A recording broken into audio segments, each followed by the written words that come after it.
Hello friends, எல்லோரும் நல்லா இருக்கீங்களா? பாருங்கள், 1 kg சிக்கன் பிரியாணி ஈஸியாக பேச்சுலர்ஸ் கூட செய்யலாங்க. அது மாதிரி செஞ்சுருக்குங்க. உங்களுக்கு யூஸ் ஆகும், அதனால் நான் போடலான்ட்டுங்க இந்த வீடியோ. பாருங்கள், 1 kg சிக்கன் வாங்கி வச்சுக்கிட்டேன். வெங்காயம் ஒரு அரை கிலோ இருக்கும், அரிஞ்சு வச்சுக்கிட்டேன். இஞ்சி பூண்டு பேஸ்ட்டு வந்து 200 கிராமு அரைச்சி வச்சுருக்கேங்க. பாருங்கள், முதல்ல எண்ணெய் ஊற்றிட்டு இந்த கரம் மசாலா பொருட்கள் போட்டு நல்லா வதக்கி விட்டுட்டு வெங்காயம் போட்டு நல்லா வதக்கினேன். அதுக்கு பின்னாடி இஞ்சி பூண்டு பேஸ்ட்டு வந்து நம்ம அரைச்சி வச்சுருந்தோம் இல்லைங்களா, அதை போட்டு நல்லா வதக்கிட்டு க்ரீன் சில்லி போட்டேங்க. அப்புறம் மிளகாத்தூள், மல்லித்தூள் போடக்கூடாது, மிளகாத்தூள், கரம் மசாலா தூள் இது ரெண்டும் போட்டு நல்லா வதக்கி விடணும். இந்த பச்சை ஸ்மெல் போகிற வரைக்கும் நல்லா நம்ம வதக்கி விட்டுட்டு, அதுக்கு பின்னாடி தக்காளி பழம் நீல வாக்கில் மெலிசாக அரிஞ்சு வச்சுக்கிட்டு அதையும் போட்டு நல்லா வதக்கணும். கல்லுப்பு கொஞ்சம் 2 போட்டு விட்டுட்டோம்னா நல்லா அது வதங்கிடும் சீக்கிரமாக. நல்லா அந்த தக்காளி பழம் போட்டு நல்லா வதக்கி விடணும்.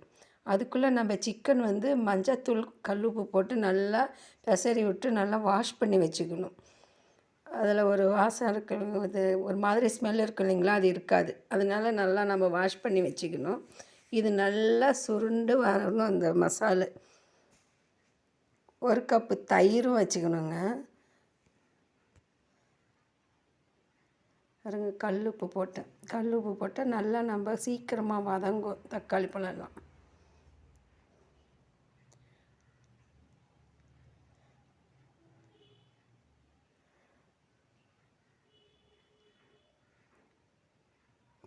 ஈஸியாக நாம் வீட்லேயே நம்ம செஞ்சு கொடுக்கலாங்க. வீட்டில் போய் நம்ம கடையில் நம்ம போயிட்டு சாப்பிட்றதோட இதை நம்ம வீட்லேயே நல்லா ஆரோக்கியமான முறையில் செஞ்சு சாப்பிட்லாங்க.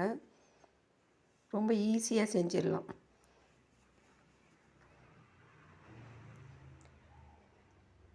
பாருங்கள், தயிர் 1 கப் வச்சுருந்தோம், அதை போட்டு நல்லா நம்ம கிளறி விட்டுறணும். தயிர் எதுக்கு போடுறோன்னா நல்லா புளிப்பு எடுத்து கொடுக்கும். ஒரு சாதத்துக்கு சாதம் ஒட்டாமல் வரும். எலுமிச்சம்பழமும் பாதி புளிஞ்சு போடணுங்க. அப்போ தான் அந்த சாதத்துக்கு சாதம் ஒட்டாமல் இருக்கும், நல்லாயிருக்கும். பிரியாணி பளபளன்னு இருக்கும். பாருங்கள், இப்போ நல்லா வதங்கிருச்சு, எண்ணெய் பிரிஞ்சு மேலே வந்துருச்சு. இப்போ வந்து நம்ம சிக்கன் நல்லா வாஷ் பண்ணி வச்சுருக்கோம் இல்லைங்களா, மஞ்சத்தூள் போட்டு அதை நல்லா நம்ம போட்டு நல்லா கிளறி விடணுங்க. எண்ணெய் நல்லா பிரிஞ்சு வந்துடுச்சு. அது வரைக்கும் நம்ம அந்த மசாலா பெரட்டி விட்டுட்டே இருக்கணும். அப்போ தான் நல்லாயிருக்கும். நம்ம எவ்வளோ வதக்குறோமோ அந்த அளவுக்கு டேஸ்ட்டு எடுத்து கொடுக்குங்க. பாருங்கள், நல்லா போட்டு பெரட்டி விடணும். சிக்கன் வந்து நல்லா அந்த மசாலுக்குள்ளே ஏறணும். மசாலா நல்லா ஏறி நல்லா ஒரு டேஸ்ட்டு கொடுக்கும். அப்போ தான் ஜூஸியாக இருக்கும்.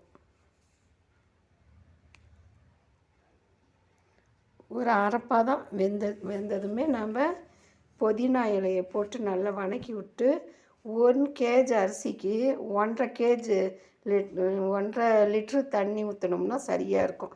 அளவு தண்ணி போட்டு நல்லா நம்ம இது போட்டு வச்சுட்டு தட்டு பாருங்கள், நல்லா எண்ணெயில் வதக்கணும். ஒரு 2-3 பீஸ் எடுத்து நான் வறுத்துக்கிட்டேங்க. அது கொஞ்சம் சைட் டிஷ்ஷாக நல்லா இருக்குன்ட்டு நல்லா கொதி வந்த பின்னாடி நம்ம அரிசி போட்டு கிளறி விட்டு மூட வேண்டியது தான், அவ்வளோதான். அதுக்குள்ளே தயிர் பச்சடியும் கொஞ்சம் செஞ்சு வச்சுக்கிட்டேன். பாருங்கள், கொஞ்சம் பச்சை மிளகாய், வெங்காயம், கொத்தமல்லி இலை எல்லாம் போட்டு அரிஞ்சிட்டு உப்பு போட்டு 2 மாதுளம்பழத்துக்கள் போட்டு நல்லா கிளறி விட்டு தயிர் ஊற்றி நம்ம கிளறி வச்சுக்கிட்டோங்க. அது சைட் டிஷ் நல்லாயிருக்கும்.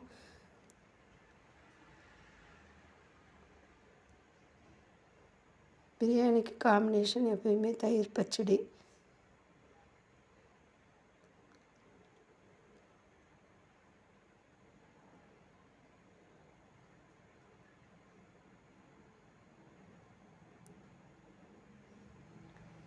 பாருங்க, நம்ம கிளறணும் இல்லைங்களா, அரிசி எல்லாம் சாதம் கரெக்டாக ஆயிடுச்சு. பாருங்கள், எல்லாம் கரெக்டாக வந்துருச்சுங்க. ஒரு சாதத்துக்கு சாதம் ஒட்டாமல் பளபளன்ட்டு கரெக்டாக இருக்குது. 1க்கு 1.5 தண்ணி வச்சா சரியாக இருக்கும். அரிசி ஒரு 1/4 மணி நேரம் ஊற வச்சா போதுங்க. கரெக்டாக வந்துருக்குது.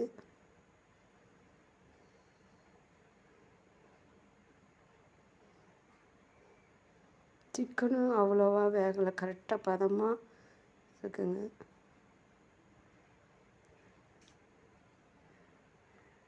ஆல்மோஸ்ட்டு பிரியாணி ரெடி ஆயாச்சு. பிடிச்சிருந்தால் லைக் பண்ணுங்கள், ஷேர் பண்ணுங்கள்.